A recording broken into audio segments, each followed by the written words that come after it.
Hi, this is Brandon Slay from ThirstSim.com. Today we're going to talk about bike sprints, a very good conditioning exercise, or well, just bike work in general. This is a Rogue Echo bike. I really like this. We're talking about kind of the wind units, not something that's more of like a spin unit that you'd use like a spin class. This is going to require some manual work. The reason I like this, two purposes. Number one, it's good for conditioning, and number two, it is very low level and low impact on the joints so that we can develop aerobic or anaerobic based systems without having to tear the joints up, ankles, knees, hips, things like that. The other great thing about this as well is that because the arms move, we get some kind of rib motion here as well, which is great for unlocking some upper body mobility in the long run. You can certainly not use them if you don't want to, but I think it's a big benefit when your arms are moving. That really helps things feel better.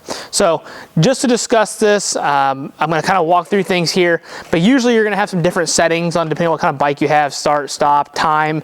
It may have different custom things on here that are already built out. Like this one's got technically like a 10-20 or a 20-10 interval timer that's already pressed. I can press it and it'll automatically do that. I can select how many rounds I want to do. We can even go for target distance, target time, target calories.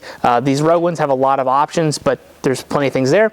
Then once you actually get it started and get it going, you're probably going to see a couple different things here in terms of the readouts that you're getting. So it will usually tell you your speed, your watts, which is kind of like your overall power, how much work you're putting out. It will give you a cadence, so essentially how well you're moving in that cadence together. So that's kind of usually tied toward watts on this a little bit, but really seeing how cyclical things are. So if your cadence is higher, you're moving higher. You've got your total distance that you've traveled, the time that you have, and then also how many calories you've burned. That's what this one's got. You also have the ability, if you have a heart rate monitor, this will sync with your heart rate monitor, so you could even begin to work in heart rate zones, which would be pretty optimal as well.